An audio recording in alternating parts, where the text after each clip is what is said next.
오늘 주시는 하나님 말씀은 누가복음 19장 37절에서 44절까지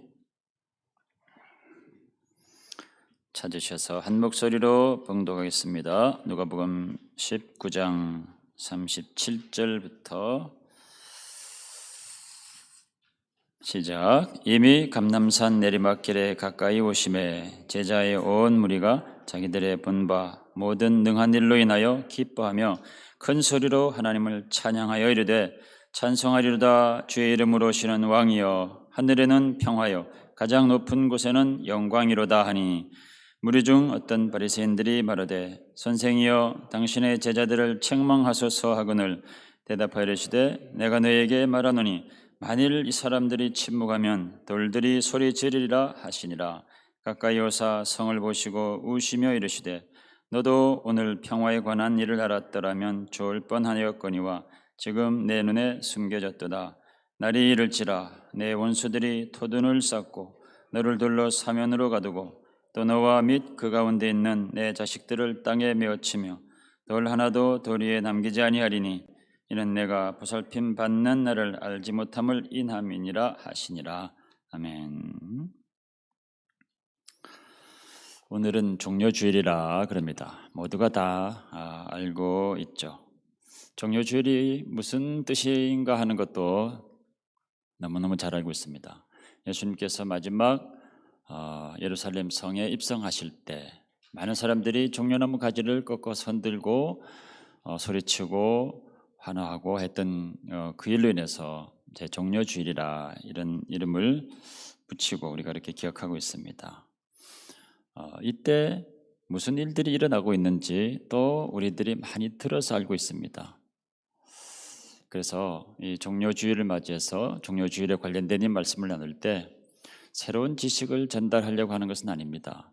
우리가 다 알고 있던 이야기, 성탄절 우리가 맞으면 성탄절에 관련된 이야기들 너무너무 또 잘 압니다. 해마다 그 이야기를 듣고 있기 때문에 너무나 잘 알고 있는 그 이야기에서 새로운 지식을 얻고자 하는 것은 아니고 그때 그 현장으로 우리 기억이 다시 가보기를 원하는 겁니다. 그래서 그때 일어났던 그 일들을 우리가 생생하게 다시 한번 기억함으로 인해서 그때 역사하셨던 그 주님의 은혜, 지금까지 이어지고 있는 그 주님의 은혜 갖다를 새롭게 하고자 하는 거죠. 종료주일 때 주님께서 예루살렘 성을 방문하시면서 일어났던, 예루살렘 성에 들어가기 직전까지 일어났던 사건은 다른 복음서에서는 한 가지만 이야기하고 있습니다. 많은 무리들이 모여서 주님을 환영하고 했던 그 이야기만, 그 기사만 소개하고 있는데 누가복음에서는 그런 사람들의 환호성에 이어서 조금 더 지나가시다가 예루살렘 도성을 향해서 보고 주님이 눈물을 흘리시는 장면, 그 장면을 누가만이 이야기하고 있습니다. 성령의 감동으로 그 환호성 속에 파묻혔던 주님의 눈물, 그것을 누가가 우리에게 전하고 있습니다. 오늘은 그 이 두 가지 장면을 좀 더 우리가 기억해 보기를 원하는 것입니다. 첫 번째로 이 군중들의 이야기죠. 지난주에도 이 부분은 우리가 또 다시 한번 나눴기 때문에 너무 잘 알고 있는 이야기입니다. 주님께서 유월절이 되면서 제자들과 함께 예루살렘을 방문하시죠. 이 예루살렘을 방문하는 것은 유대인들은 큰 명절이 되면은 예루살렘을 종종 방문을 합니다. 먼 곳에서도 방문하고 지역에 있던 사람들도 방문하고 해서 아주 예루살렘이 복잡하죠. 그 중에서 이제 유월절은 가장 큰 명절이기 때문에 이때는 원경 각처에서 사람들이 모여듭니다. 주님도 공생의 기간 동안에 유월절을 몇 번 맞으셨으니까 그때 예루살렘을 방문하셨죠. 몇 번을 방문하신 겁니다. 근데 이번을 마지막 예루살렘 입성이라 이렇게 얘기하는 것은 바로 이때 예루살렘에 가셔서 십자가를 지시고 죽으셨기 때문에 이 순간을 예루살렘 마지막 입성이라 이렇게 이제 부르는 겁니다. 근데 이제 마지막 입성이니까 예전에도 예루살렘을 몇 번 하셨었는데 그때랑 다른 몇 가지 일들을 주님이 하시죠. 몇 가지 독특한 일들을 하시는데 그 중에 하나가 나귀를 끌고 오너라. 어린 나귀 새끼를 끌고 오너라. 내가 그걸 타고 가야 되겠다. 이렇게 이제 말씀을 하시는 겁니다. 그래서 나귀 새끼를 끌고 왔더니 실제로 주님이 그 나귀를 타고 성으로 들어가는 겁니다.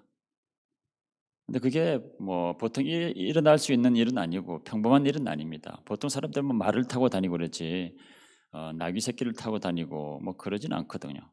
근데 그 우스꽝스럽게 나귀 새끼를 타고 예루살렘 성으로 들어가니까 이게 너무 눈에 띄는 일입니다. 너무 눈에 띄고 좀 우스꽝스러운 그런 모습입니다.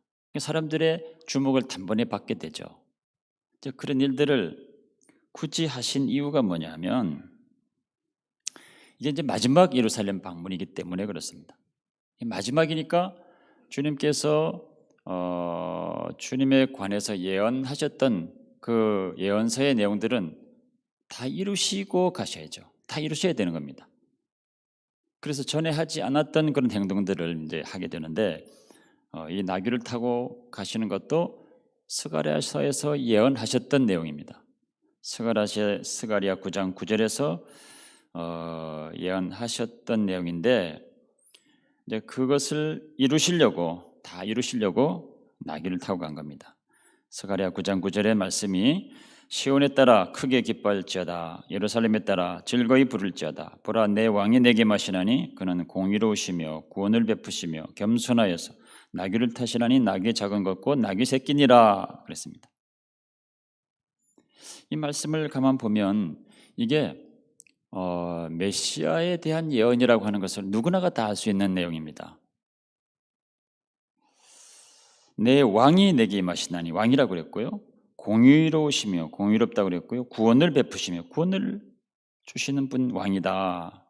그런데 그분이 겸손해서 나귀를 탔다 이런 말입니다.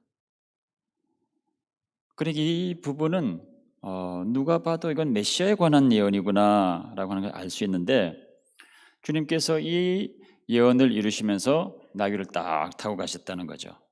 그러니까 이제 나는 메시아다, 그리스도다라고 하는 것을 드러내놓고 나타내고 선언하시는 겁니다. 그래서 그냥 우스꽝스럽게 뭐 그렇게 하려고 했던 건 아니고 이제는 이 세상에 그리스도요, 내가 메시아다라고 하는 것을 선언하시면서 들어가는 모습입니다. 제 그 나귀 타고 간 이야기들을 종려 주일 때마다 많이 들으셨을 줄 압니다.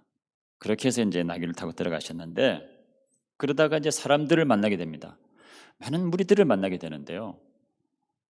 사람들이 나귀를 타고 가는 주님을 보니까 아까도 말씀드린 것처럼 얼마나 눈에 띕니까?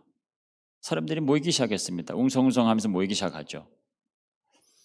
근데 이 사람들은 낯선 사람들이 아니고 물론 낯선 사람들도 있겠지만 그 중에 많은 사람들이 예수님께서 공생애를 통해서 많은 이적을 행할 때마다 모여들었던 무리들, 많은 무리들, 그 동일한 사람들이 그 중에 많이 있었던 거죠. 주님을 잘 알고 있었던 사람들이 알아보고서 주님이다. 그리고 이제 모여들었는데 이 나귀를 타고 가니까 그 중에 어떤 사람들이 이 스가랴 9장 9절을 알고 있던 사람들이 저분이 바로 그분이다 하고 누군가가 소리를 쳤을 겁니다. 왜냐하면 이 6월절 명절에 예루살렘에 모일 정도의 유대인들이면 다 열심히 있는 사람들이거든요. 그러니까 성경의 내용에서 구약의 그 메시아에 관한 예언들을 아는 사람들이 많았을 거라고. 어떤 바리새인들은 금방 알 수가 있는 구절이죠. 그러니까 주님께서 나귀를 타고 가니까 그 예언의 주인공이 저분이다라고 사람들이 이야기를 하게 된 겁니다. 그 얘기를 듣고 사람들이 모두가 다 이제 감격스러워하기도 하고 흥분하기도 하는 거죠.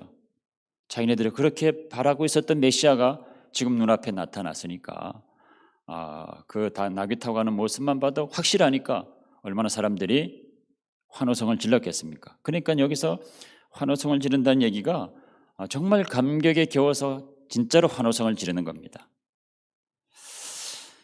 그래서 이제 38절에 얘기하죠. 찬송하리로다 주의 이름으로 오시는 왕이여 하늘에는 평화 가장 높은 곳에는 영광이로다. 그렇게 합창을 합니다. 또 다른 곳에 보면은 호산나 다윗의 자손이여 그러죠. 호산나 다윗의 자손. 또 찬송하리로다 주의 이름으로 오시는 왕. 다 이게 메시아를 보고서 하는 이야기입니다. 메시아라고 하는 것을 인정하고 그렇게 선포하고 선언하는 그런 내용이죠. 주의 이름으로 오시는 왕, 메시아입니다. 그리스도죠. 그렇기 때문에 찬송하리로다 하고 그분을 찬송을 하고 있는 겁니다. 그러니까 이 군중들이 모여서 이렇게 환영하고 소리 지르고 했던 것은 주님이 메시아라고 하는 것에 대한 이 감격과 감동으로 그러고 있는 겁니다. 그러니까 이 사람들은 그렇게 기다리던 메시아가 왔다고 그렇게 좋아했는데 정말 이해가 안 가는 것은 불과 닷새 뒤에 5일 뒤에는 전혀 다른 모습을 보이고 있는 겁니다. 대제사장, 서기관 그런 사람들이 이제 사주를 물론 받았죠. 그 시기가 가득한 그 사람들이 사주를 해가지고 십자가에 못 박으라고 이제 소리치는 폭도가 된 겁니다. 불과 5일 만에 그런 모습을 보이고 있습니다. 그러니까 주님을 십자가에 못 박은 자들이 누구냐라고 할 때 우리가 생각한 사람은 가룟 유다, 또 뭐 빌라도, 서기관, 대제사장 그런 사람들이 생각이 나지만 시작은 그렇게 했지만 결국 주님을 십자가에 못 박은 사람들은 이렇게 소리치던 군중들입니다. 왜냐하면 나중에 빌라도가 그 모든 상황을 다 통제하게 될 때 빌라도의 고난으로 주님을 놓아줄 수가 있었거든요. 그런데 이 군중들이 밀란을 일으킬 정도로 막 소동을 일으키니까 할 수 없이 십자가에다가 내주게 됩니다. 그러니까 주님을 십자가에 결국 못 박았던 사람들은 이렇게 호산나 다윗의 자손이여 라고 하고 주님을 찬양하고 환영했던 그 사람들이더라라고 하는 거죠. 그 사람들이 그렇게 외치면서 메시아를 환영하던 그 소리가 십자가에 못 박으라고 하는 소리로 바뀌게 됩니다. 그러니까 이 군중들을 보면서 우리에게 주시는 메시지는 너무나 분명한 거죠. 우리가 교회에 있더라도 우리가 교회에 나오더라도 무리 가운데 머물러 있지 말고 각 개인이 주님 앞에 나와서 제자의 길을 가야 된다고 하는 것입니다. 이 무리들이 모여서 외쳤던 그 함성도 보면은 믿음에 대한 고백이고 주님은 메시아입니다. 주님 그리스도입니다라고 하는 그런 고백인데 그런 고백은 이게 신앙 고백이 아니더라는 것입니다. 베드로처럼 개인적으로 주님 앞에서 주는 그리스도시요 살아계신 하나님의 아들입니다라고 개인적으로 믿음을 고백하고 신앙을 고백한 그것이 그의 믿음인 것이지 무리 가운데 사람들이 하는 소리 속에 묻혀서 외치는 그런 소리는 이게 믿음이 되지 않더라는 겁니다. 그러니까 우리가 늘 무리 가운데 머물러 있는 것이 아니라 무리 가운데 있지만 그러나 각각의 개인이 주님 앞에 나와서 주는 나의 그리스도입니다라고 고백을 해야 된다는 것이죠. 우리가 매일 예배 때마다 신앙 고백을 하지만 그러나 그냥 그 합창 소리에 내 소리를 얹을 것이 아니라 정말 주님 앞에서 내가 홀로 개인으로 인격적으로 그 믿음을 고백을 해야 되는 거죠. 그래서 무리로 모이지만 그러나 우리는 언제나 개인적으로 인격적으로 주님 앞에 나가서 주님을 만나고 그래서 주님을 따라가는 제자의 길을 가야 된다라고 하는 것 보여주고 있습니다. 이제 다른 복음서에서는 이 부분만 얘기를 하고 있는데 누가복음에서는 그 이후에 주님께서 조금 더 가시다가 예루살렘 도성을 보시고 눈물을 흘리시는 그 장면을 포착을 하고 있습니다. 예루살렘 도성의 운명을 바라보고 울고 계시는 겁니다. 주님께서 그러시기 600여 년 전, 더 정확히는 650년 정도 전에 예레미야가 그 자리에서 울고 있었습니다. 무너질 것 같지 않던 하나님의 성전, 예루살렘 성전이 바벨론에 의해서 다 무너지게 될 거다. 그리고 포로로 끌려가게 될 거다 하는 그 하나님의 음성을 듣고서 예레미야가 그걸 전하게 됩니다. 아무리 전해도 이 백성들이 듣지를 않고 아무리 경고를 해도 듣질 않는 겁니다. 오랜 세월을 그렇게 했음에도 불구하고 듣지 않던 이 백성들, 계속해서 타락의 끝을 향해서 가고 있던 백성들을 보고 하나님께서 이게 돌이킬 수 없는 멸망이 임했다라고 하는 것을 이제 알리게 되죠. 그럼에도 불구하고 거짓 선지자들은 그럴 리가 없다. 성전이 무너질 리가 없다. 바벨론이 우리를 이길 리가 없다. 그러면서 온갖 긍정적인 이야기들만 하고 있었습니다. 그러나 이미 하나님께서 그 모든 상황을 다 결심한 줄 알고 예레미야가 이제는 바벨론이 쳐들어오게 되면 그냥 끌려가라. 그리고 그 땅에서 그냥 살아라. 더 이상 저항해서 더 많은 피해를 보지 마라 라고 눈물로 호소를 하게 됩니다. 그래서 예레미야를 눈물의 선지자라 그럽니다. 예레미야가 그렇게 예언했던 대로 무너질 것 같지 않았던 예루살렘 도성이 다 무너지게 되죠. 그리고 백성들은 포로로 끌려가야 됩니다. 주님께서 지금 그 예루살렘 바라보면서 그 도성을 바라보면서 그 안에 있는 성전을 바라보면서 또 울고 계시는 이 장면이 그때의 일과 비슷한 거죠. 그때는 헤롯 성전이라 불리던 성전입니다. 스룹바벨 성전이 예루살렘 성전이 무너지고 이제 스룹바벨 성전으로 다시 재건이 되기도 했는데요. 예수님 당시에 이 성전은 이제 헤롯이 다시 증축을 하고 개축을 하고 해서 아주 화려한 모습으로 다시 짓게 된 성전입니다. 그래서 이 성전은 전혀 무너지지 않을 거다라고 이 사람들이 생각하고 있었던 거죠. 그런데 주님께서 그 성전도 다 무너지게 될 거다. 돌 위에 돌 하나도 남지 않고 다 무너지게 될 거다. 로마에 의해서 무너진다는 거죠. 옛날에 600여 년 전에는 바벨론에 의해서 무너졌던 그 성전이 이제 다시 로마에 의해서 완전히 무너지게 될 거다라고 하는 말씀을 하셨습니다. 그렇게 백성들의 타락으로 인해서 결국은 로마에 의해서 완전히 무너지게 되는데요. AD 70년에 로마의 디도 장군에 의해서 정말 글자 그대로 돌 위에 돌 하나 남지 않고 다 무너져 버렸습니다. 지금의 통곡의 벽이라고 하는 그 부분만 일부가 남아있는 거고 나머지는 다 무너진 거죠. 그리고 그 성전은 다시 재건이 되지 못한 채로 있습니다. 다 무너지게 될 그 성전과 또 그 예루살렘의 환란을 보시면서 주님이 눈물을 흘리신 겁니다. 예레미야가 그렇게 울던 것처럼 주님께서 동일하게 그 자리에서 그 예루살렘과 그 성전을 바라보시면서 우시는 것입니다. 무너지고 말 그 성전을 바라보고 우는 것입니다. 그 완악한 사람들의 고집 때문에 결국은 그렇게 될 것에 대해서 주님께서 안타깝게 눈물을 흘리고 계시는 거죠. 하나님의 심판이 임박하게 되면 하나님의 사랑이 눈물로 변하게 됩니다. 그 이전 옛날에 노아 홍수 때도 이 땅의 죄악에 관영하게 될 때 하나님께서 이 땅을 심판하셨을 때 그때의 그 홍수도 이 세상을 바라보는 안타까운 하나님의 눈물이 그냥 이 땅을 다 메운 거죠.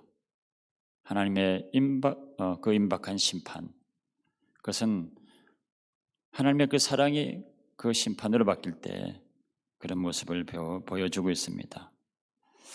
이 도성도 멸망이 임박했을 때 그 도성을 바라보고 늘 애타하며 사랑하던 주님의 그 모습이 눈물로 쏟아지고 있는 것이죠.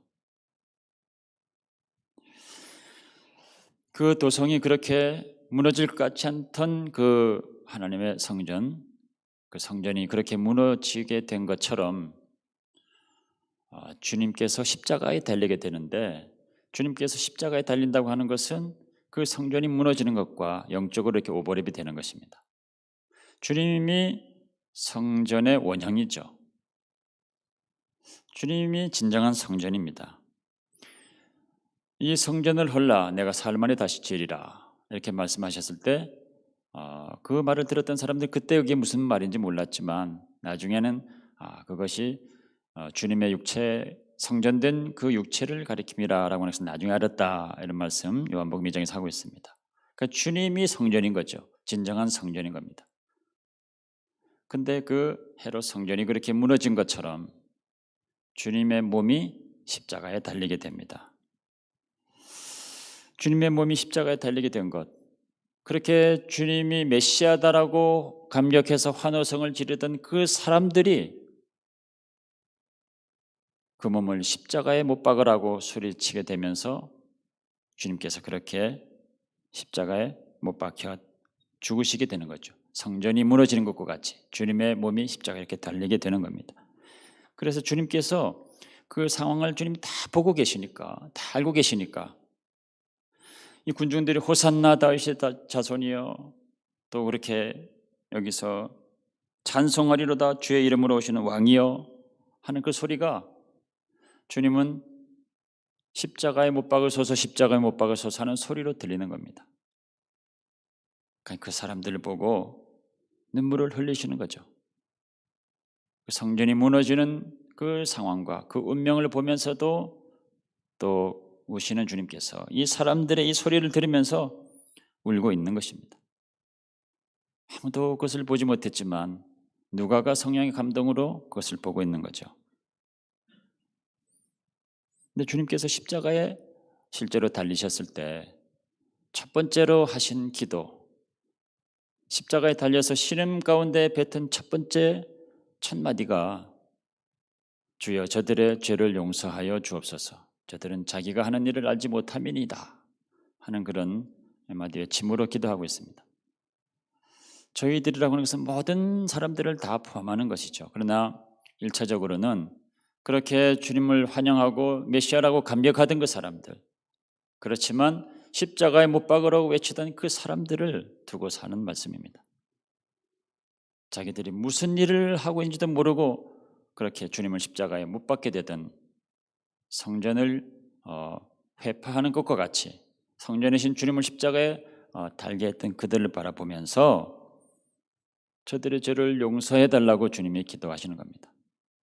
그러니까 십자가라고 하는 것은 원수 같은 사람들을 향해서 눈물로 그들을 위해서 기도하며 치고 가는 것이 십자가라고 하는 것을 주님이 또 우리에게 말씀하여 주는 겁니다. 주님이 그들을 향해서 달려서 그들을 용서해 달라고 기도하고 있으니까요. 십자가는 정말 원수 같은 사람들을 향해서 내가 눈물 흘리며 지고 가는 것이라. 주님이 그렇게 실제로 십자가에 달리고 있습니다.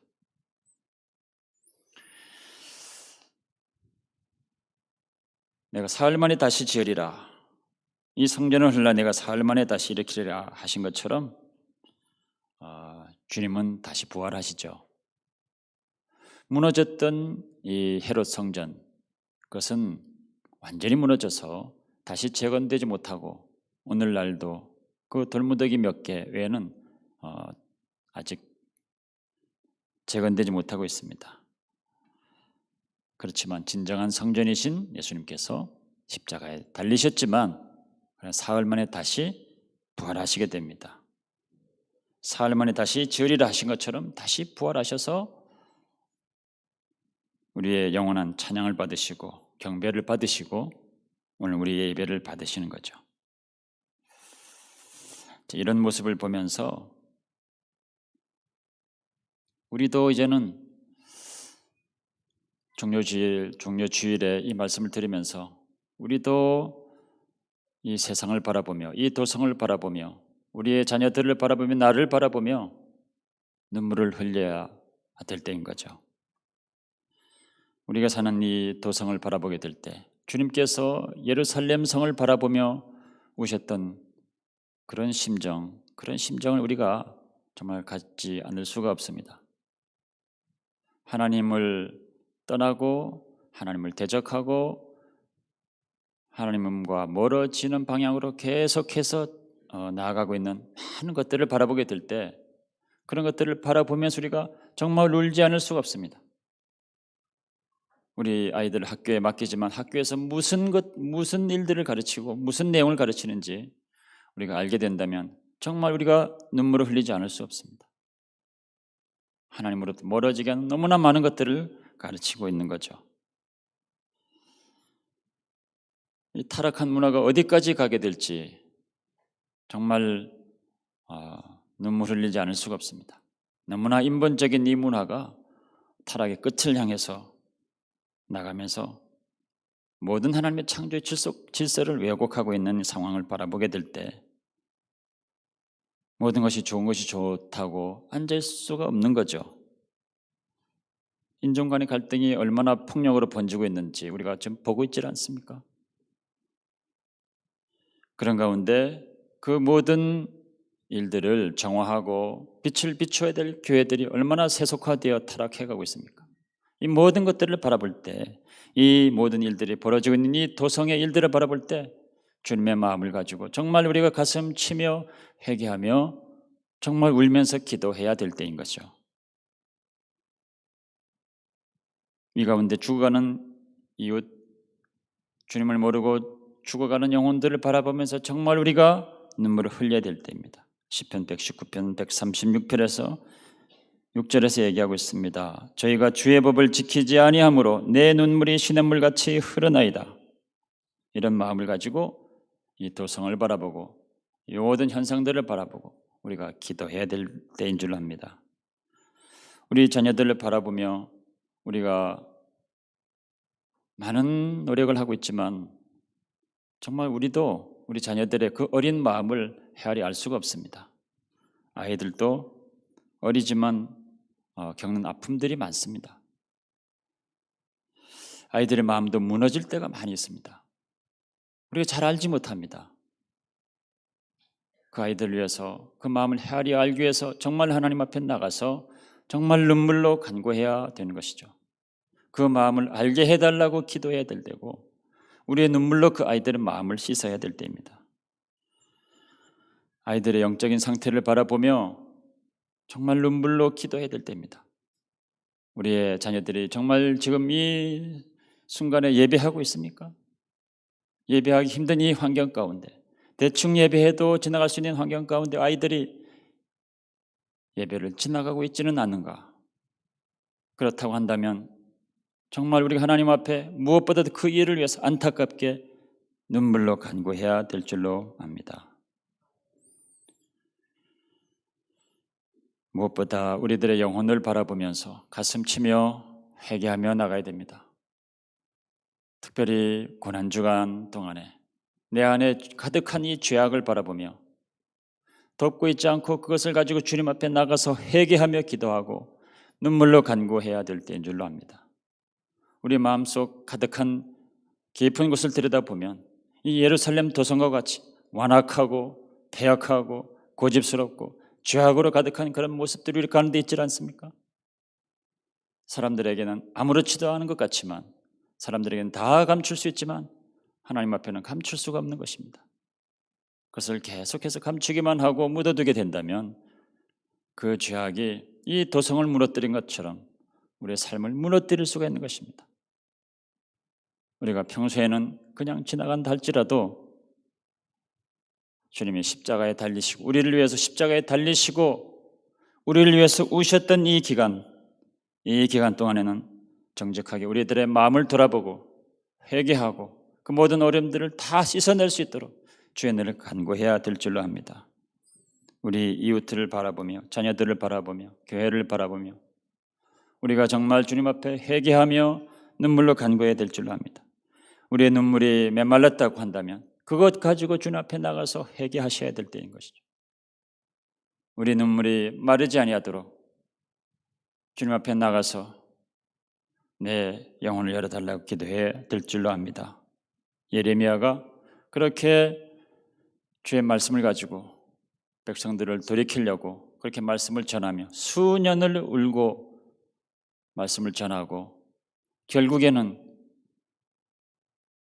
그렇게 순교의 길을 갔던 그 예레미야의 눈물, 그 눈물이 헛되지 않아서 70년 뒤에는 다시 끌려갔던 포로들이 다 돌아오게 됩니다. 무너졌던 성전을 다시 재건하게 됩니다. 하물며 주님의 그 눈물이 모든 것들을 회복할 수 있지 않겠습니까? 우리도 그 주님의 눈물을 기억하면서 우리가 다시 주님 앞에 무릎 꿇고 회개하고 기도한다면 주님께서 우리 각 사람들을 회복시켜 주실 것이고 교회도 회복시켜 주시리라 믿습니다. 주님 앞에 그 눈물로 나가서 회개하며 기도하시는 여러분들 되시길 주 이름으로 축원합니다. 할렐루야. 하나님 아버지, 우리를 사랑하셔서 십자가를 지시기 위하여 죽으실 줄 알면서도 예루살렘 성으로 가셨던 주님, 말씀을 이루시기 위하여 우스꽝스러운 모습도 다 견디시면서 나귀를 타고 겸손하게 입성하셨던 주님, 따르던 많은 무리들이 주님께 환호하였지만 그러나 그 소리가 십자가에 못 박으라고 하는 그런 소리로 바뀔 것을 아시면서도 눈물로 그들을 위하여 기도하셨던 그 주님 우리가 기억하며 이제는 우리와 우리 자녀들과 이 도성을 바라보며 눈물로 기도하는 우리들 되게 하여 주옵소서. 이번 주에 고난주간의 시간을 지나며 주님의 고난에 동참하여 주님의 그 은혜 가운데 더 나아가서 부활의 주님을 모두가 다 만나 모든 기쁨을 다 회복하게 되는 우리들 되게 하여 주옵소서. 예수님 이름으로 기도합니다.